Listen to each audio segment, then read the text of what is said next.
Hey guys, today we're going to be talking about billionaires' biggest economic warnings, Bezos, Musk, and Griffin. Let's get right into it.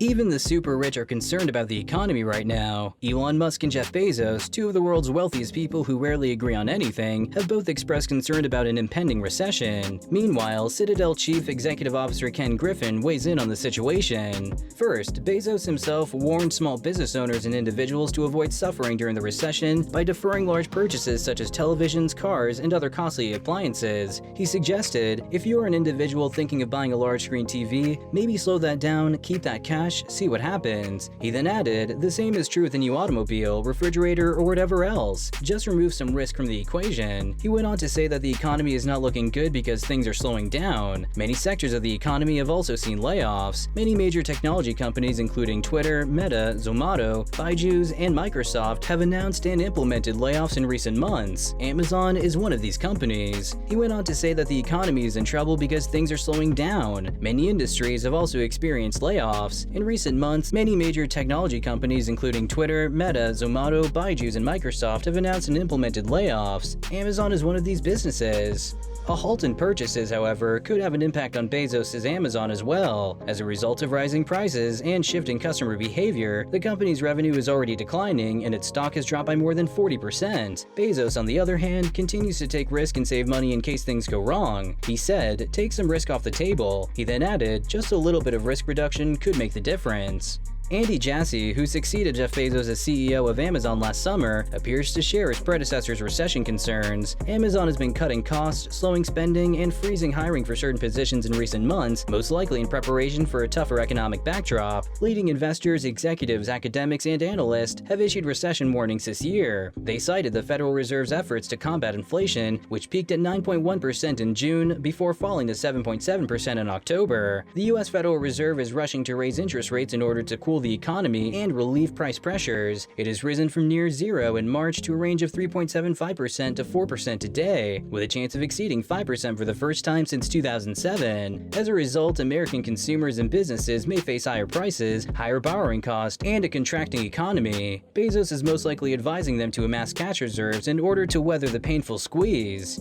Meanwhile, Tesla founder and CEO Elon Musk thinks the global economic decline could last for another year and a half. The mercurial electric car executive and world's second richest man said on Twitter that the recession could last until spring of 24. The remarks came in response to a tweet from Satoshi Nakamoto, the online name for Dogecoin co-creator Billy Marcus, who noted that current coronavirus numbers are actually pretty low. I guess all we have to worry about now is the impending global recession and nuclear apocalypse. Musk replied, it sure would be nice to have 1 year without a horrible global event.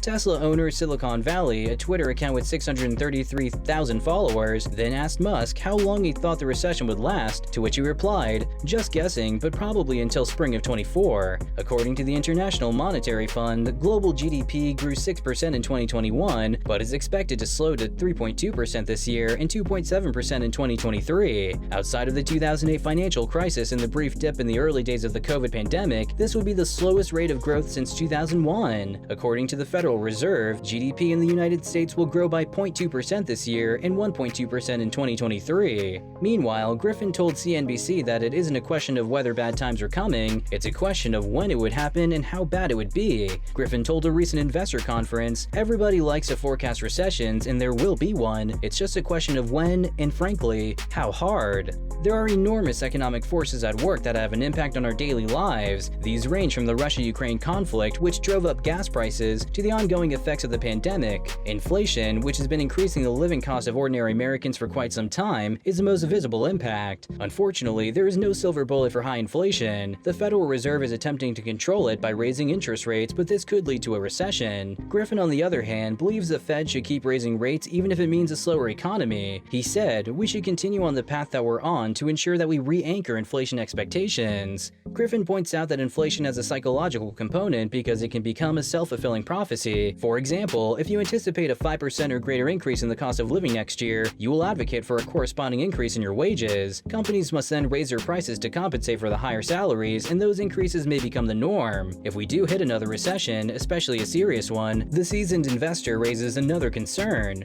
He said, "We're going to have millions of Americans unemployed back-to-back, twice in a 3-year and a change period." But that's all the time we have for you guys today. We'll be sure to catch you all in the next one.